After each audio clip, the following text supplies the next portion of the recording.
সদৌ অসম চুতীয়া ছাত্ৰ সন্থা শিৱসাগৰ জিলা সমিতিৰ সন্মানীয় সাধাৰণ সম্পাদক লগতে কাজিৰঙা ITIৰ অধ্যক্ষ আমাৰ সকলোৰে শ্ৰদ্ধাৰ সদ্যপ্ৰয়াত তপন চুতীয়াদেৱে যোৱাকালি পুৱা 3:30 বজাত আমাৰ মাজৰ পৰা এই ইহসংসাৰ ত্যাগ কৰি স্বৰ্গলৈ গতি কৰিছে। আমি তেখেতৰ মৃত্যুত গভীৰ শোক প্ৰকাশ কৰাৰ লগতে তেখেতৰ পুণ্যাত্মাৰ আমি শান্তি কামনা কৰি আজি সদৌ তিনিচুকীয়া জিলা চুতীয়া ছাত্ৰ সন্থাৰ উদ্যোগত বিভিন্ন জাতীয় জনগোষ্ঠীয় দল সংগঠনৰ সহযোগত আমি আজি ডুমডুমা গান্ধী মূৰ্তি ডুমডুমা ক্লক টাৱাৰ সমীপত আমি স্বৰ্গীয় তপন চুতীয়ালৈ একাজলি শ্ৰদ্ধাঞ্জলি নিবেদনৰ অৰ্থে আমি বন্তি প্ৰজ্বলন কাৰ্যসূচী ৰূপায়ণ কৰিছিলোঁ।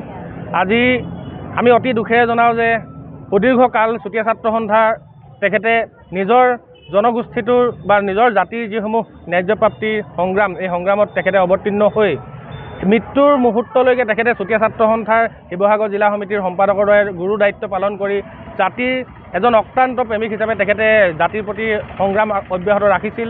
লগতে তেখেতে কাজিৰঙা ITIৰ অধ্যক্ষৰূপে গুৰু দায়িত্ব গ্ৰহণ কৰি আছিল, কিন্তু অতি দুৰ্ভাগ্যবশতঃ তেখেতে জটিল ৰোগত আক্ৰান্ত হৈ তেখেতে মৃত্যুবৰণ কৰিব লগা হয়। আমি তেখেতৰ মৃত্যুত গভীৰ শোক প্ৰকাশ কৰাৰ লগতে পৰিয়ালবৰ্গক আমি সান্তনা দিবৰ বাবে আচলতে আমাৰ হাতত ভাষা নাই। আমি আমাৰ এজন সহকৰ্মী সহযোদ্ধা আমি হেৰুৱাইছোঁ।